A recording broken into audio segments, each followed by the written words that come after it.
इन 6 लोगों के कारण हुआ था रावण का सर्वनाश। हम सब जानते हैं कि रावण बहुत ही पराक्रमी योद्धा था। उसने अपने जीवन में अनेक युद्ध किए। धर्म ग्रंथों के अनुसार उसने अपने जीवन में लड़े कई युद्ध तो अकेले ही जीत लिए थे। इतना पराक्रमी होने के बाद भी उसका सर्वनाश कैसे हो गया? रावण के अंत के कारण श्री राम की शक्ति तो थी ही, साथ ही उन लोगों का श्राप भी था जिनका रावण ने कभी अहित किया था। धर्म ग्रंथों के अनुसार रावण को अपने जीवन काल में मुख्यतः 6 लोगों से श्राप मिला था। यही श्राप उसके सर्वनाश का कारण बने और उसके वंश का समूल नाश हो गया। जानिए किन किन लोगों ने रावण को क्या क्या श्राप दिए थे। नंबर 1, रघुवंश में एक परम प्रतापी राजा हुए थे जिनका नाम अनरण्य था। जब रावण विश्व विजय करने निकला तो राजा अनरण्य से उसका भयंकर युद्ध हुआ।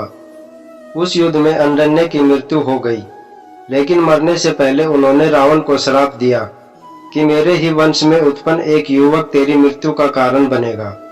नंबर 2, एक बार रावण भगवान शंकर से मिलने कैलाश गया। वहां उसने नंदी जी को देखकर उनके स्वरूप की हंसी उड़ाई और उन्हें बंदर के समान मुख वाला कहा। तब नंदी जी ने रावण को श्राप दिया कि बंदरों के कारण ही तेरा सर्वनाश होगा। नंबर 3, रावण ने अपनी पत्नी की बड़ी बहन माया के साथ भी छल किया था। माया के पति वैजयंतपुर के संबर राजा थे। एक दिन रावण संबर के यहाँ गया। वहां रावण ने माया को अपनी बातों में फंसा लिया। इस बात का पता लगते ही संबर ने रावण को बंदी बना लिया। उसी समय संबर पर राजा दशरथ ने आक्रमण कर दिया। उस युद्ध में संबर की मृत्यु हो गई।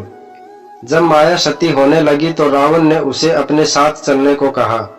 तब माया ने कहा कि तुमने वासना युक्त मेरा अस्तित्व भंग करने का प्रयास किया, इसलिए मेरे पति की मृत्यु हो गई। अतः तुम भी स्त्री की वासना के कारण मारे जाओगे। नंबर 4, एक बार रावण अपने पुष्पक विमान से कहीं जा रहा था। तभी उसे एक सुंदर स्त्री दिखाई दी जो भगवान विष्णु को पति रूप में पाने के लिए तपस्या कर रही थी। रावण ने उसके बाल पकड़े और अपने साथ चलने को कहा। उस तपस्विनी ने उसी क्षण अपनी देह त्याग दी और रावण को श्राप दिया कि एक स्त्री के कारण ही तेरी मृत्यु होगी।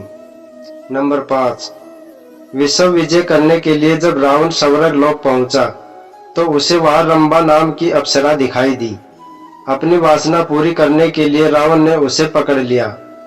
तब उस अप्सरा ने कहा कि आप मुझे इस तरह से स्पर्श न करें, मैं आपके बड़े भाई कुबेर के बेटे नल कुबेर के लिए आरक्षित हूँ, इसलिए मैं आपकी पुत्र वधू के समान हूँ। लेकिन रावण नहीं माना और उसने रंभा से दुराचार किया। यह बात जब नल कुबेर को पता चली तो उसने रावण को श्राप दिया कि आज के बाद रावण बिना किसी स्त्री की इच्छा के उसको स्पर्श करेगा तो रावण के मस्तक 100 टुकड़ों में बट जाएगा। नंबर 6, रावण की बहन सूर्पणखा के पति का नाम विद्युत जीवा था। वो कालके नाम के राजा का सेनापति था। रावण जब विश्व विजय पर निकला तो कालके से उसका युद्ध हुआ। उस युद्ध में रावण ने विद्युत जीवा का वध कर दिया। तब सूर्पणखा ने मन ही मन रावण को श्राप दिया कि मेरे ही कारण तेरा सर्वनाश होगा।